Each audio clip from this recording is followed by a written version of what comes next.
talking about A Soldier's Home by Ernest Hemingway.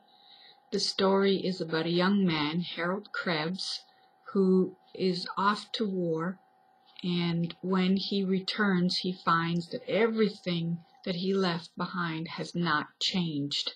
He doesn't feel like he fits in anymore, that the work that he's done and the things that he's experienced in this war have changed him forever, yet nobody seems affected the same way that he does.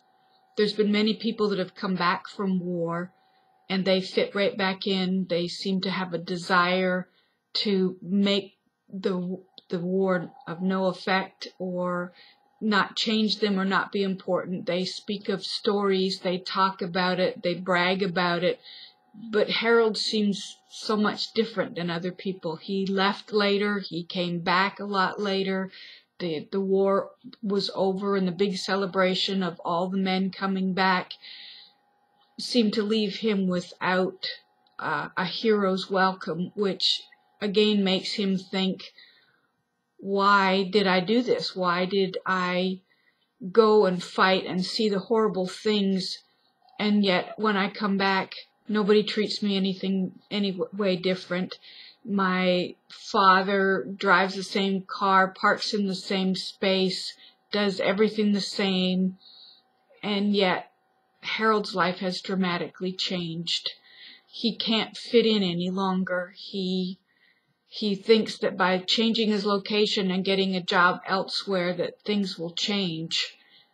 But I think he'd be sadly mistaken to do that, because nobody's going to know Harold wherever he goes, and when he does go there, nobody's going to entertain him. He's going to find himself very lonely.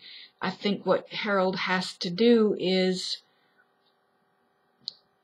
adjust to what he has experienced, accept what he's experienced in order for his life to get back together. He has lost his thrill or his ideals of life, and he's in a limbo state until he decides what he's going to do with what he has experienced. The plot is that of a lost man, because he has experienced such harsh realities and cruelties to human beings, and he will need help. I believe he needs psychiatric help to deal with what he has experienced before he can move on. The theme of this play is terrible things happen to people that change their lives, and they need to adjust to get over it. Everybody seems to want to help Harold, and his family acknowledges that he is a hero, yet Harold doesn't feel that he is such, and he's got a lot of things that he must deal with in order to move on with his life.